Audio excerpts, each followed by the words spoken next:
Everybody. Well, good afternoon, and I want to thank Secretary Granholm and everyone on the screen for being part of this today. And it's been a rough 4 or 5 years for the country, but a lot of folks here are still struggling. But there's some real bright spots. 10 million new jobs have been created just since my presidency began. 3.5% unemployment, the lowest in 50 years. Nearly 700,000 manufacturing jobs created since he took office, and y'all are going to create a lot more up there on the screen. And some people gave up on American manufacturing, but not me, not the Secretary, not the American people. Because where in the heck is it written that we can't be the manufacturing hub of the world? Well, we are now, and that's what we're going to be talking about today. It's about my industrial strategy to bring America back, manufacturing and industries of the future, semiconductors and clean energy. That includes the Bipartisan Infrastructure Law that I signed, and it was a once-in-a-generation investment in our nation's roads, bridges, railroads, ports, airports, water systems, and high-speed internet. Federal infrastructure funding is helping states and cities with these projects all across the country. But the infrastructure law also invests in people and companies that are going to build our future, like electric vehicles and advanced batteries that are going to power those vehicles. This is critically important because the future of vehicles is electric. But the battery is a key part of that electric vehicle. And right now, 75%, as the folks on the screen can tell you, 75% of that battery manufacturing is done in China. And for some battery components, critical materials, China controls nearly half the global production. But China's battery technology is not more innovative than anyone else's.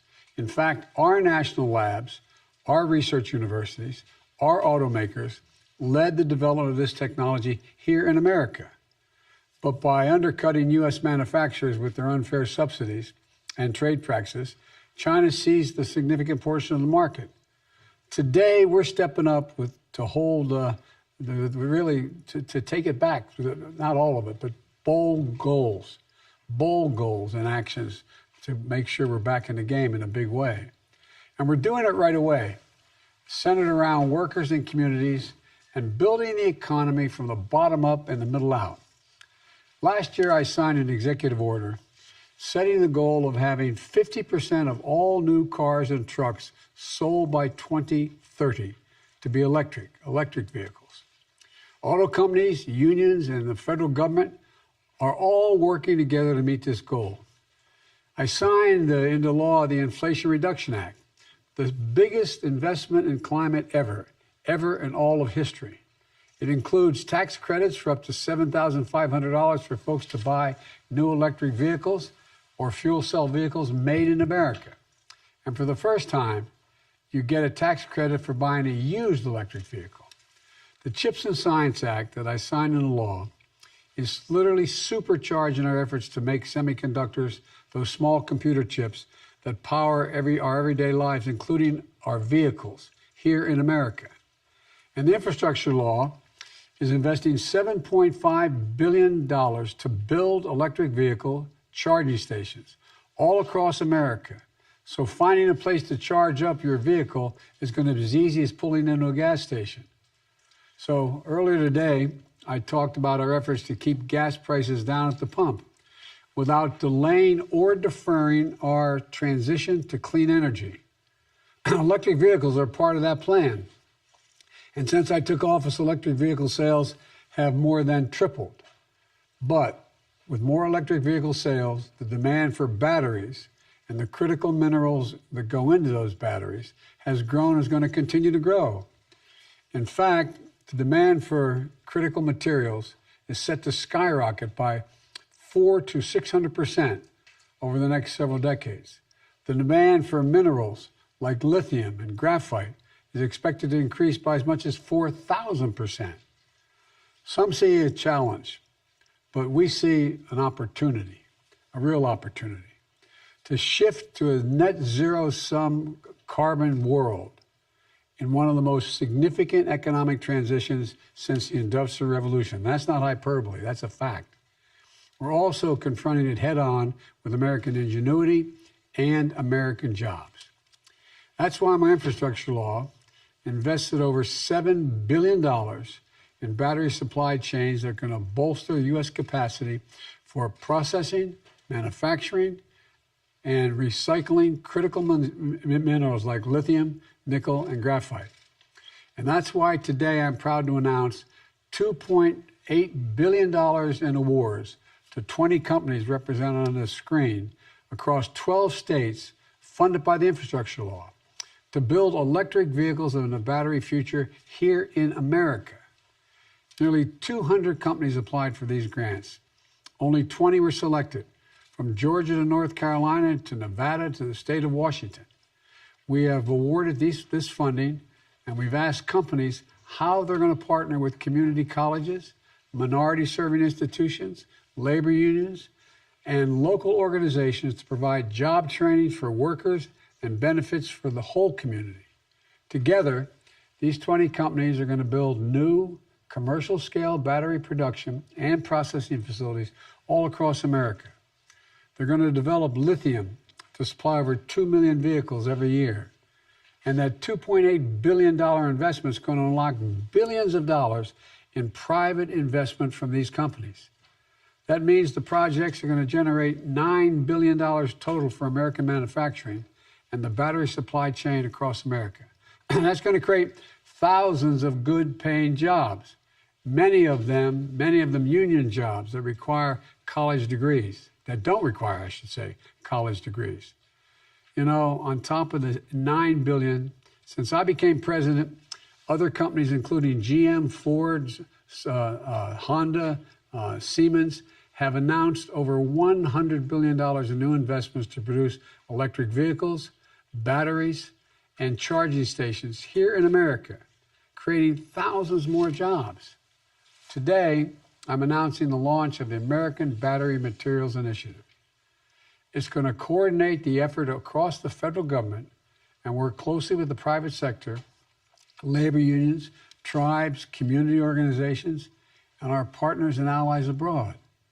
This initiative is going to be led by the White House and housed in the Department of Energy with the support of the Department of Interior to secure America's electric vehicle battery supply chain and clean energy future. And we're going to do it the right way, respecting the rights of tribes, creating good-paying union jobs, and protecting the environment and local communities. Folks, one more thing about how we're going to do this. You may have seen the news reports describing Republicans who voted against the infrastructure bill, attacking Democrats for passing it because it's socialism. Well, now quietly and privately, they're sending me and the administration letters asking for money from the same bill, talking about how important the projects would be for their districts if we just got them the money. I was really surprised to find out there were so many socialists in the Republican caucus. But even if they voted against it, I made a promise when I was running and when I got elected. I'd be the president for all Americans. So we're going to build a better America together, whether they voted for it or not. If the district deserves the project, they're going to get it. Let me close with a question. I ask many business leaders, when the United States decides to invest considerable resources in a new industry that we need to build up, does that encourage or discourage businesses from getting in the game? And the answer is it encourages them to get in the game in a significant way. Federal investments attract private investments. It creates jobs and industries. It demonstrates we're all in this together. And that's what today's about. I've never been more optimistic about America's future. We just have to remember who in God's name we are. We're the United States of America. There's nothing beyond our capacity if we work together. And with that, let me turn it over to Secretary Granholm. Madam Secretary. Thank you so much, Mr. President, for inviting me to be part of this today. This moment is one of... You're a critical part of this. We're not just invited. Well, I know, but I just feel like this especially, for so many reasons, is one of the greatest pleasures of serving in your administration, because I can't help but think back to a call that I received from your office, from the White House, 13 years ago when I was serving as governor of Michigan. And on that call, we found out that the then Obama-Biden administration was awarding Michigan a dozen grants to help and develop and assemble the guts of Car 2.0, which is the electric vehicle.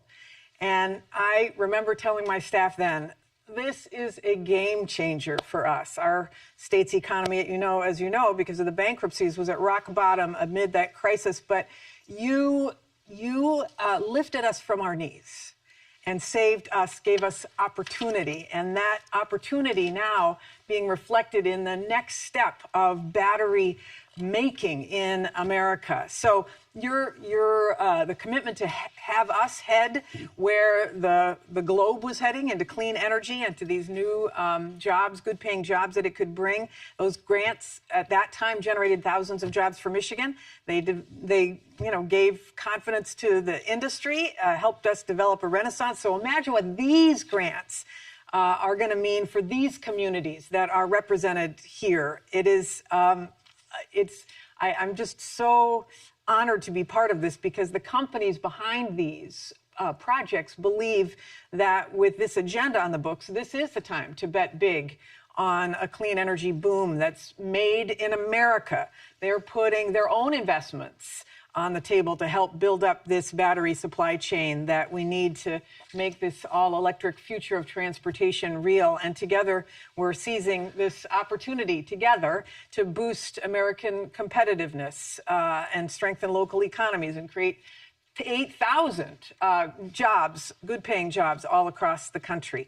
So 13 years ago, Joe Biden visited Detroit to announce grants that would make Michigan a leader in American EV battery production. I was proud to stand with you then, sir. I'm proud to stand or sit with you now here at the White House as we set to make America a leader in global electric vehicle battery production. And I know we've got all these great people here on the screen who are the grantees, the awardees, who are going to make this happen across the country.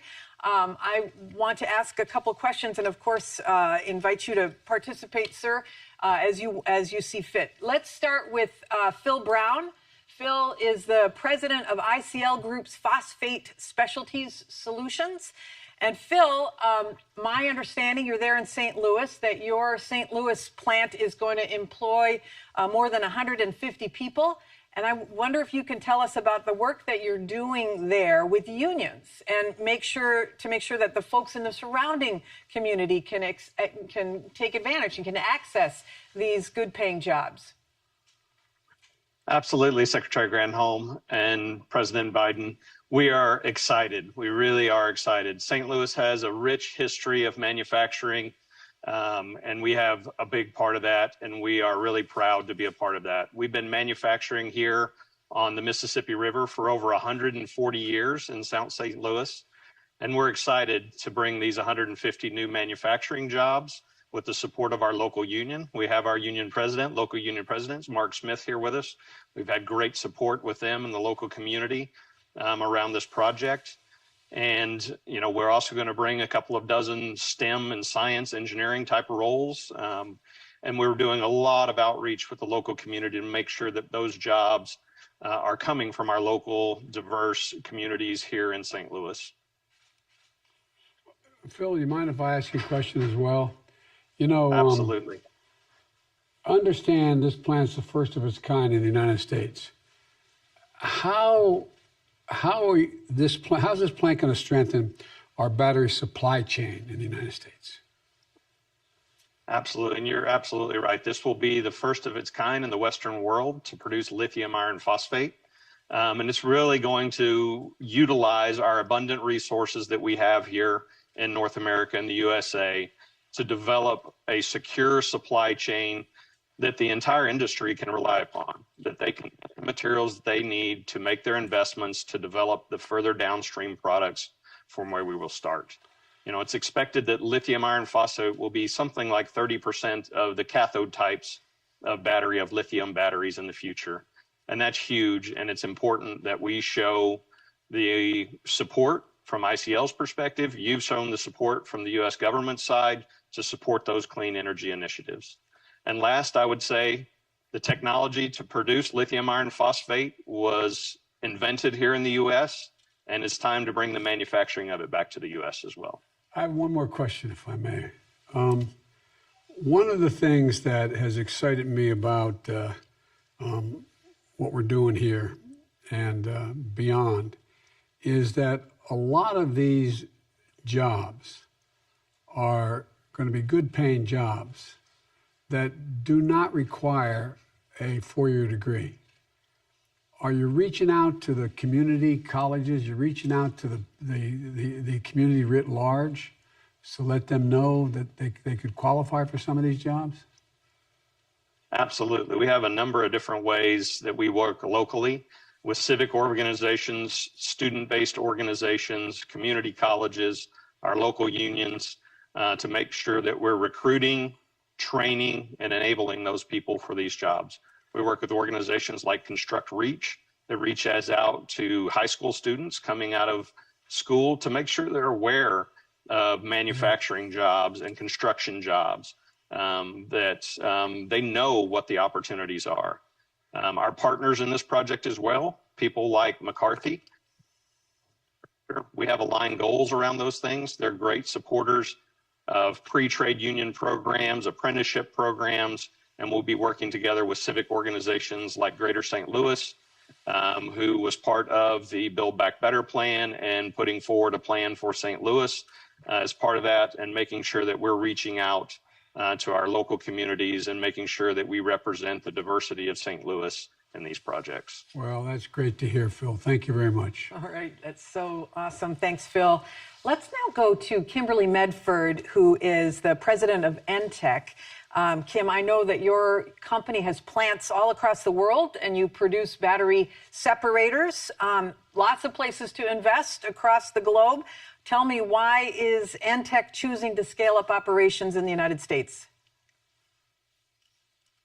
Oh, you're muted. You're still muted, Kim. Wait, Kim. Wait, can you hear? Can you hear us? Because you're muted. You're muted. Sorry about that. There we go. It's okay. That is my failure to follow instruction, even though your team was amazing, Mr. President, in helping us to know what to do. Thank you both so much for having us here today. You're right. You could do this in lots of places in the world. And I just really want to start by thanking our local delegation for how supportive they've been in Oregon.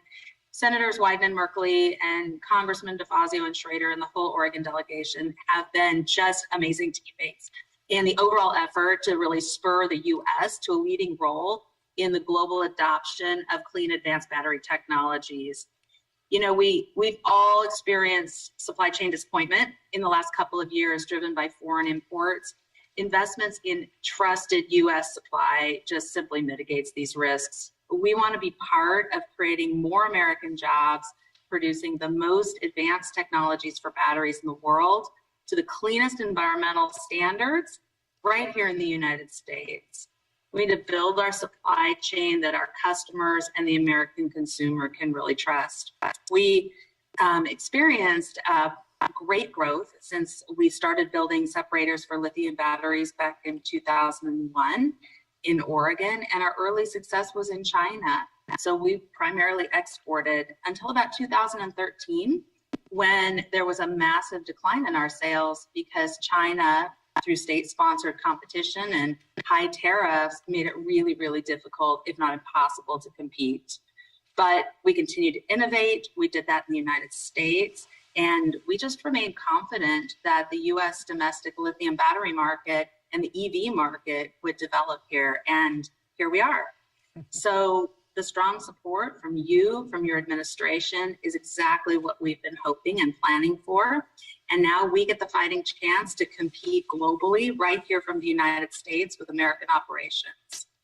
We fully expect the U.S. battery and EV markets to grow rapidly. We know speed and scale are important, and we're vertically integrated to make the most of our own production equipment and are ready with our investments in both Oregon and Nevada to produce that equipment and scale rapidly. So commitment to supply chain, the growth, the longevity that we all need for this EV market that's finally here. We're super excited about it and incredibly confident that it's the right thing to do to make our product with U.S. labor to U.S. environmental standards and without risk that we all stand to face with imports that could stop at any time. May I ask, I have two questions. Well, actually, one comment and two questions. I think I should acknowledge, which I have in the past, one of the really significant changes that took place was in the first year. I had the CEOs of all the major American automobile manufacturers out on the lawn in the White House. And that's when Mary Barra, president of General Motors, said after having a very different view that she was going to go all electric and she's going to move in that direction. And so I think she deserves, because then every other company lined up. But one of the things that I always tell my staff, we assume that everybody knows what we know when we're speaking. And there's going to be people listening to this who aren't part of this industry. Can you explain what a separator is? Sure. Because I want to help the press. Absolutely. So you can kind of see right behind me these rolls of white film.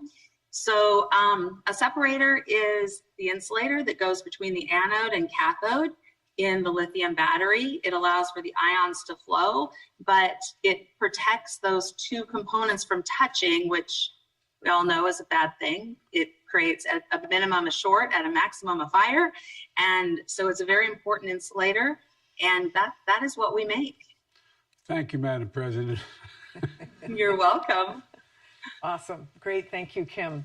Let me turn now to Kent Masters, who is the CEO of Albemarle, which is a global company with a home base in North Carolina. I understand, Kent, that you also have close ties to the region as well. I wonder if you can tell us about your plans to work with the community to ensure that they too are benefiting from the investments. Yeah, so our headquarters is based in Charlotte, North Carolina, and the facility where I'm at today is in Kings Mountain, North Carolina, about an hour from Charlotte. And we plan to open a new mine here. It's actually a brownfield mine that we've owned for quite some time. It was shut down in the 80s. And with this grant, we'll be able to start up the mine. The grant is for a separator facility that will employ about 200 highly skilled full-time jobs and another couple hundred roles during construction. Those will be, the 200 will be long-term roles, highly skilled, $90,000 a year or so salary base. And then we are working locally with the community with Cleveland Community College, a local community college. About $5 million of the grant is going into a program to teach the skills that are necessary to apply for these roles. So we're working locally with the community to teach the local workers how to apply for those jobs and the skills necessary to be successful working with us. Can I ask a question? You don't have to ask me. You should. Kent, I'm told this new plant's going to produce enough lithium to help power 750,000 vehicles a year. And tell us about how this could be a game changer for the battery supply chain in the United States. How's it going to affect that? Well, this will be a major facility relative to the lithium that's produced in the U.S. today. So we're a world leader in lithium production. We're one of the few companies producing lithium from U.S. resources. We do that today in Silver Peak, Nevada. We've been operating that facility since 1966, and we're in the process of doubling that. But it's a smaller facility compared to this. This will be a world-scale facility when we get the mine operating in the concentrator. And then we're also actively looking for a location in the U.S. to build a conversion facility. So after we recover the product from the mine, we concentrate it, then we go through a conversion facility that makes the high-quality lithium salts that are necessary for the EV battery industry. So it is from the resource in the ground, converted in the U.S., processed to the high-quality materials that ultimately will go into a battery manufactured in the U.S. So it is that full supply chain. It's not the only facility like this we'll need in the U.S. to be self-sufficient, but it's a good start. What kind of response are you getting from the community? Are they aware of what's about to happen? in terms of the expansion? Yeah, so this facility is operated. So Kings Mountain, the mayor refers to the town as a mining town. It's got a history because mines have operated here, and there is a quarry next door to this. So mining has been operating in this town for quite some time.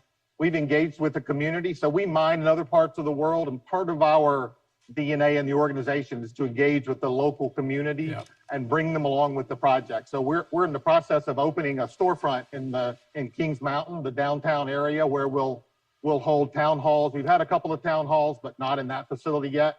We'll talk to the community. We tell them what's happening. We get their input. We adjust to that, and we bring them along in the process. So that's a little bit unique, but it comes from the mining industry, and we're bringing what we've learned around the world to the U.S. From a mining standpoint. Well, the reason I asked the question, I knew that, and I wanted to make sure people knew that you were reaching out, that it matters. Inform the community what you're doing and what's there and why it's going to be safe and so on. So thank you for doing that. All right, thank you. Thanks for the question. All right, thanks, Kent. And then last, I think we have time for one more, last but not least, we have CEO of American Battery Technology Company. That's Ryan Meltzert over there on the screen. Ryan, thanks for being here. Thanks for being patient. I know your company's working on a new technology to produce battery-grade lithium hydroxide. To the president's point earlier, most people probably don't know what that means, but maybe you can describe for us what that means and what the technology could unlock for electric vehicle battery production in the U.S. Yes, of course. Thank you for having us. The way that lithium is made today globally really comes from one of two different pathways. So lithium is held in hard rock ores, which are mostly located in West Australia. And they're also located in brines and aqueous solutions, mostly in South America. And those are very proven and conventional legacy type processes of how lithium is made and manufactured today.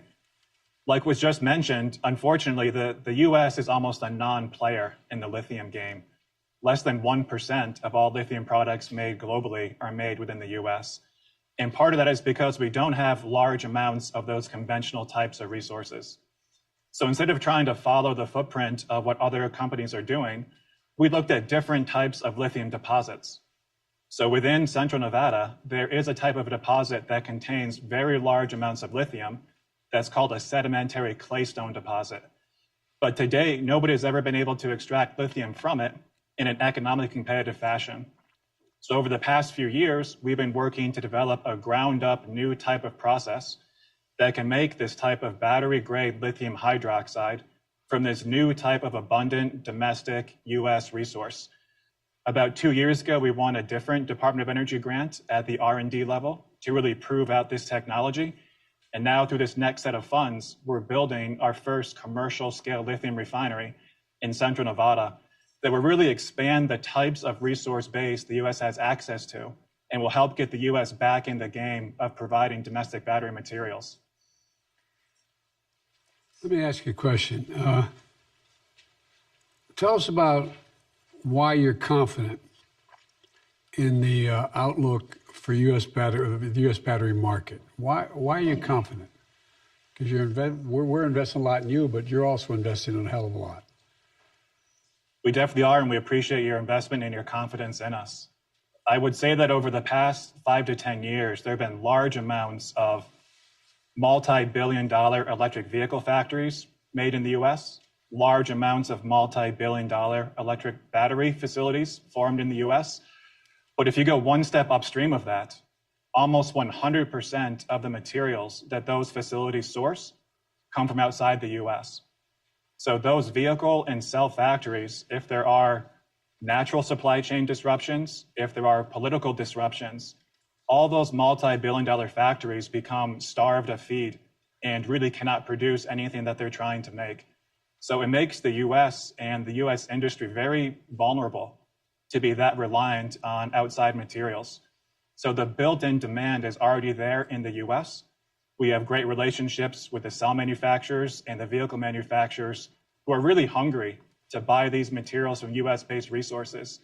And up until now, it really has been a need for much greater innovation, to put the effort in, to really go for the first of kind system development and the willingness to take risk to bring a new type of resource to market. And I think that's always been one of America's strengths, to really take that risk and build these first-of-kind systems. And again, like I said, we're happy that you and the country are taking this risk with us. Well, we're happy you're doing it and happy for your innovation. Thank you. Yeah, so great. Thank you so much, Ryan, and Kimberly Medford from NTech Manufacturing, and Phil Brown from ICL Group, and Ken Masters from Albemarle, and Brian Goldner and Henry Van Ruyen from Talon Nickel. Thank you for joining us as well. Gene Bertachevsky from Sila Nanotechnologies, Ann Duncan from Sierra Resources, Eric Stopka from Anovian Anode, that's probably it. Mike O'Cronley from Ascend Elements, and Aaron Bent from 6K Inc. Thank you all so much for joining us, for the exciting answers, and it's my pleasure to turn it back over to the man with the cash, President Biden. Well, I tell you what, I got to congratulate the award winners, and thank you for the work you're doing. I wasn't joking when I said the changes that are about to take place, are taking place now in the next 10 years, are going to have more impact on the world and our country than all the changes in the last 30, 40, 50 years. I really mean it. This is like a new industrial revolution. I mean, we're talking about literally a different world and a safer world. And I think it's, I've been asked by other world leaders, can I define America? And Xi Jinping, I traveled thousands of miles with him when he was vice president. I was vice president in China, the United States. And we were in the Tibetan Plateau, and he looked at me, he said, can you define America for me? I said, yes, one word, and I mean it. Possibilities. Possibilities. It's made us the ugly American in the sense that we thought we could do anything. But everything we set our minds to do, we've been able to do. Been able to do. And it really is amazing what you all are doing. And I think your kids and grandkids are going to be looking back at this time as really a platform which everything began to change. So thank you for what you're doing. And by the way, this is not just going to benefit the United States. We may be our own supply chain, but if things continue to move in the right direction, we're going to be supplying the rest of the world as well for a lot of things.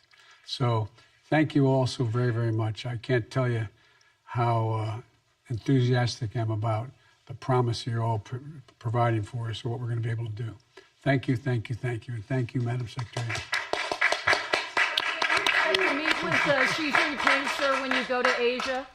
Mr. President, can you help us out just really quick? What is your top domestic priority? Is it inflation or is it abortion? Mr. President, are you going to tout this new law? Are you going to tout this new law in Georgia, in Wisconsin, in Nevada, in Arizona? Will you go out on the road and tout this bipartisan infrastructure law, sir? Just hoping to clarify for midterm voters, top domestic issue, inflation or abortion? All important. Unlike you, there's no one thing. It crosses the board. Domestic, ask me about foreign policy too. There's multiple issues, and they're all important. And we ought to be able to walk and chew gum at the same time. You know that old expression. Thank you.